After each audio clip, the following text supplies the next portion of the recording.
എന്താ അവര് നമ്മളെ അങ്ങനെയൊന്നും അല്ല കണ്ടിരിക്കുന്നത്. അതിനച്ഛൻ കാര്യം പറഞ്ഞില്ലല്ലോ. എന്നാ പിന്നെ നിനക്കാണ് പോയി പറഞ്ഞൂടെ? അതങ്ങനെ തലയിരിക്കുമ്പോ വാലാട്ടം പാടില്ല. അതിന് തലയിരിക്കലല്ലോ, നിക്കല്ലേ. നിനക്ക് ആട്ടം മുട്ടണ നീ ആടറപ്പ. അപ്പൊ ഞാൻ തമ്പി സാറിനെ പോയി ആട്ടട്ടെ. അല്ല പറഞ്ഞിട്ട് വരട്ടെ. തമ്പി സാർ, എന്താണോ? ഞങ്ങളിപ്പോ ഇവിടെ ഒരു കല്യാണം ആലോചിക്കാൻ വേണ്ടി വന്നതാ. എന്നെ കൂടാതെ അച്ചോട്ടനൊരു അനിയനുണ്ട് എന്ന് വെച്ച എന്റെ ഏട്ടൻ. ഞങ്ങളുടെ ഭാഷയെ പറഞ്ഞ നടുക്കഷ്ടം. ഡോക്ടറാ, ശാന്തി ഹോസ്പിറ്റലിൽ ഡോക്ടർ ശിവദാസ്. വെറും MBBS അല്ലാട്ടാ, MD.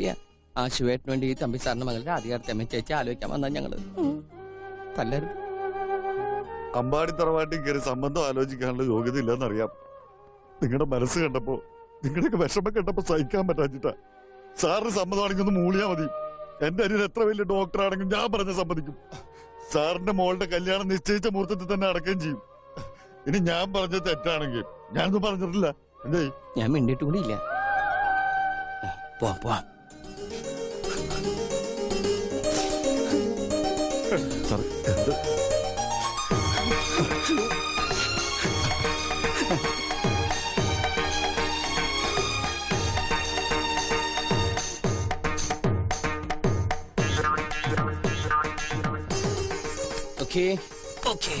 Cool down sir, cool down. എല്ലാത്തിനും ഞാനില്ലേ. പണ്ടാറം കഴുത്തിന്റെ ഇടയിലെ കൈ